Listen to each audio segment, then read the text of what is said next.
এত সকাল সকাল তুই আমার বাড়িতে? আগে বাবু, দুজন লোক এসে আপনার সাথে দেখা করতে। ওরা বলছে ওরা নাকি দেখা করতে চায় আপনার সাথে। লোক এসেছে মানে? কারা ওরা? কোথা থেকে এসেছে? সব খোঁজ খবর নিয়েছিস তো তুই? আগে হ্যাঁ বাবু, সব খোঁজ খবর নিয়েছি। ওরা সব বাঁশ ব্যবসায়ী, অনেক দূর গ্রাম থেকে এসে এখানে না বাঁশ কিনতে চায়। ও, বুঝতে পেরেছি। এবার যা যা, ওদের ভেতরে নিয়ে আয়। আচ্ছা ঠিক আছে বাবু।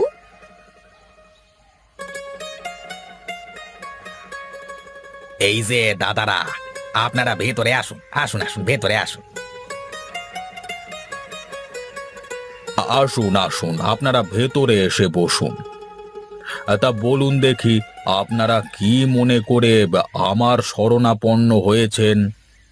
আগে বাবু, আমরা অনেক দূর গ্রাম থেকে এসেছি আপনাদের হাট থেকে বাঁশ কিনে নিয়ে যাব বলে। হ্যাঁ হ্যাঁ, নিন নিন, কেন নেবেন না? আমাদের হাটে অনেক ভালো বাঁশ পাওয়া যায়। হ্যাঁ, সে তো বুঝতে পেরেছি, কিন্তু যদি বাঁশের দামটা একটু কমিয়ে নিতেন তাহলে অনেক ভালো হতো আমাদের জন্য। বাঁশের দাম তো আমি চাইলে কিছুটা কমিয়ে দিতে পারি, কিন্তু তাতে আমার লাভ কোথায়? হ্যাঁ বাবু, বুঝতে পেরেছি আপনি কি বলতে চাইছেন। এখানে 50,000 টাকা আছে, এই টাকাটা আপনি আপনার কাছে রেখে দিন। শুধু বাঁশের দামটা 5 টাকা করে কমিয়ে দিন। আচ্ছা ঠিক আছে, 5 টাকা না, আমি 10 টাকা কমিয়ে দিলাম। এর মধ্যে গিয়ে বিন্দাস বাঁশ কিনুন। বাবু, ওরা 5 টাকা কমাতে বললো, আর আপনি 10 টাকা কমিয়ে দিলেন কেন? আরে পাগল, এখন 10 টাকা কমিয়ে দিচ্ছি, কাল হাটে গিয়ে 5 টাকা বাড়িয়ে দেব। তাহলে পাবলিকও খুশি, ব্যবসায়ীরাও খুশি। হ্যাঁ, সত্যি বাবু, আপনার মাথায় অনেক বুদ্ধি আছে বলতে হবে।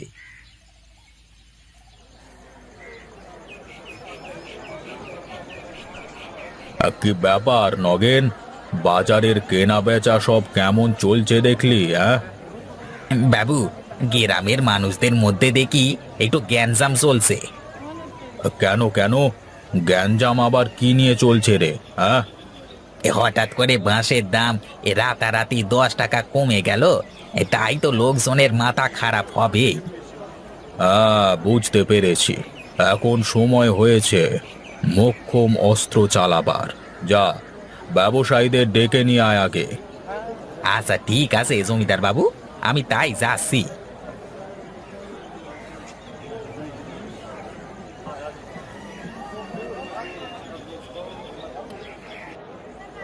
বাবু, আপনি কি ডেকেছেন আমাদের?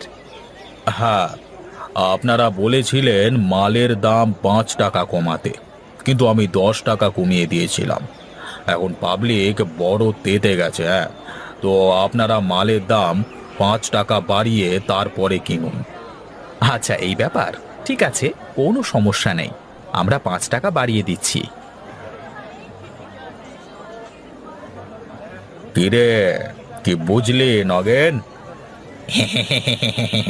বুঝেছি বুঝেছি, এখন পাবলিকের কাছে মালের দাম 5 টাকাও কমেনি, বরং 5 টাকা বেড়ে গেছে।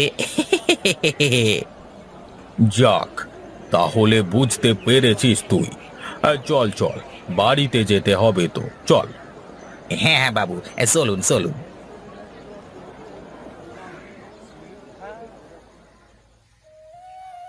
না, এইবার মনে হয় আমাদের এই গ্রাম ছেড়ে চলে যেতেই হবে, তা না হলে আর হচ্ছে না। কেন রে, এই গ্রাম আবার তোর কি করেছে? সেই ছোটবেলা থেকে এই বাঁশ গ্রামে বাস করে বাঁশ ছাড়া আর তো কিছুই খেলাম না। হ্যাঁ রে, ছোটবেলা থেকে দেখে আসছি যে সবাই এই বাঁশের ব্যবসা করে বাঁশ খাচ্ছে। হ্যাঁ রে, আমি তো আর সাধে বলছি না যে এই গ্রামটা ছেড়ে দেব। এই সমস্যা যখন হয়েছে, সমস্যার সমাধান করো। গ্রাম ছেড়ে চলে যাওয়াটা কোনো সমাধান নয়। তাহলে কি করব বলো তুমি? সেই ছোটবেলা থেকে দেখে আসছি বাপ দাদা চাচা যারা আছেন সবাই বাঁশের ব্যবসা করছে। বাঁশ ছাড়া অন্য কিছুই তো মাথায় আসে না। সবার আগে এটা বলো, তুমি আজ এত চুটে আছো কেন গোপাল দাদা? আর সে কথা আর বলো না, এক গাড়ি বাঁশ নিয়ে গিয়েছিলাম হাটে সেগুলো বেচবার জন্য, কিন্তু কাণ্ড দেখো, বাঁশ বিক্রি করে গাড়ি ভাড়া আর শোন খরচ করতেই টাকা শেষ। হ্যাঁ, তা ঠিক বলেছো। এবারে বাঁশের দামটা অনেক কম। এভাবে চলতে থাকলে গ্রামের মানুষ বড্ড বিপদে পড়ে যাবে। হ্যাঁ, তুমি এখানে বসে চা বিক্রি করো আর সেই চিন্তাই করো, আমি গেলাম বাড়িতে।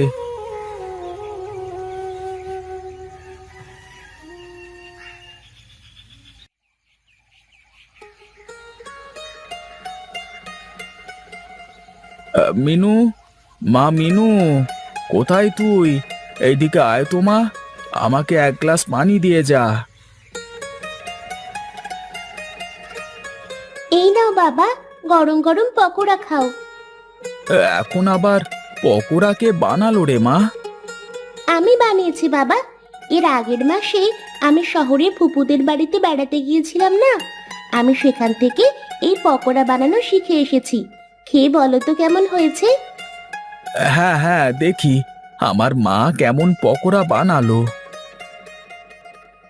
আরে বাস, এত সুন্দর স্বাদের পকোড়া আমি তো কোনোদিন খাইনি। কি দিয়ে বানিয়েছিস তুই মা এই পকোড়া? বাবা, আমি এটা কচি বাঁশ দিয়ে বানিয়েছি। অনেক সুন্দর হয়েছে রে মা। আমি আমার জীবনে অনেক ধরনের পকোড়া খেয়েছি, কিন্তু এমন স্বাদের পকোড়া এই প্রথম খেলাম। সত্যি বাবা, পকোড়া খুব ভালো হয়েছে। হ্যাঁ রে মা, অনেক ভালো হয়েছে। ভালো তো হবেই।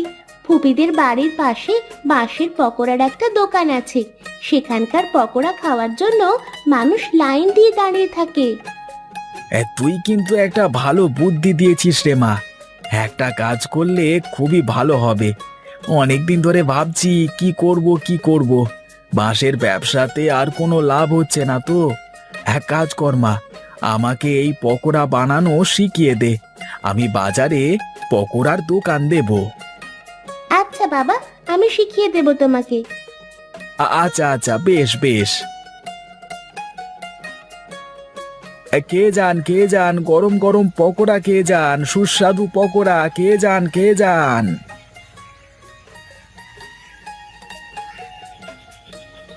আরে দাদা, দাও তো, আমাকে দুটো পকোড়া দাও তো, দেখি কেমন বানিয়েছো, খেয়ে দেখি।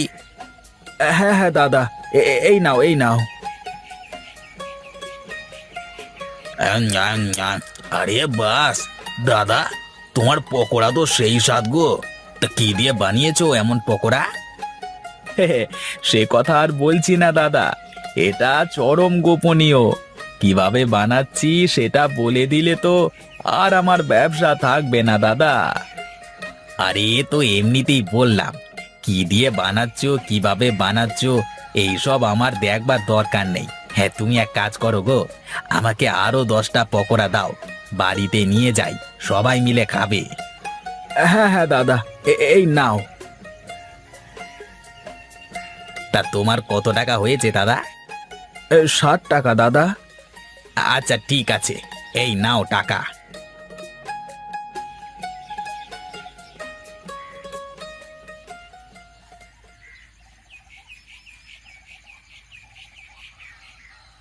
না, সারাদিন অনেক পকোড়া বিক্রি করেছি, যাই এখন বাড়িতে ফিরে যাই।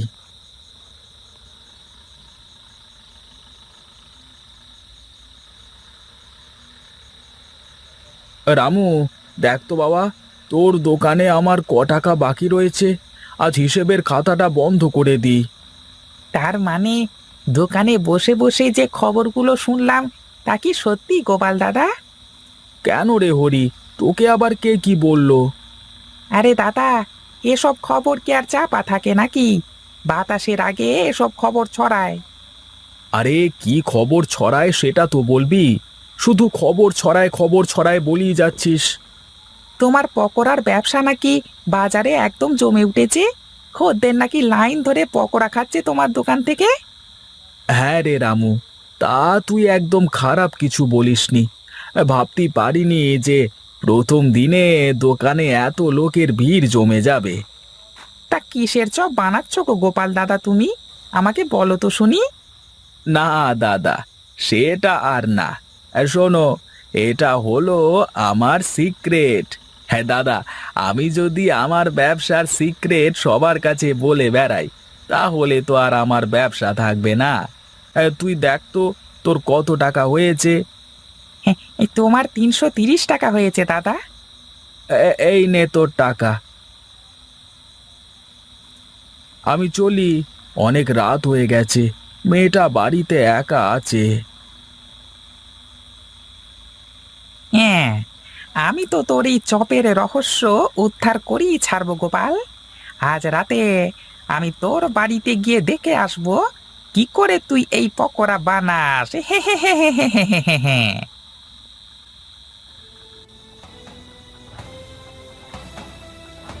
আরে, বাইরে কিসের যেন একটা শব্দ শুনলাম মনে হলো। মা তুই বস তো, আমি দেখে আসি বাইরে কিসের শব্দ হলো।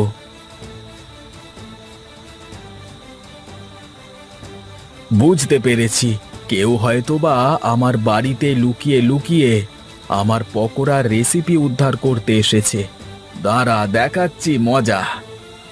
বুঝলি মিনুমা, আমরা যে মরিচ দিয়ে পকোড়া বানাচ্ছি এ কথা কাউকে বলবি না কিন্তু। আচ্ছা বাবা, তাই হবে, আমি কাউকে বলবো না। আচ্ছা মা, ঘরে গিয়ে শুয়ে পড়, রাত অনেক হয়েছে তো। আচ্ছা ঠিক আছে বাবা। এখন আমি আমার দোকানে পকোড়া বিক্রি করব, আর তোর মতো দোকানের সামনে লোকজনের লাইন লাগিয়ে দেব।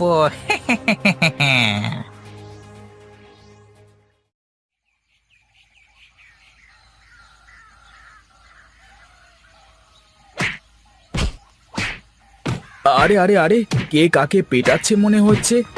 যাই যাই গিয়ে দেখি তো।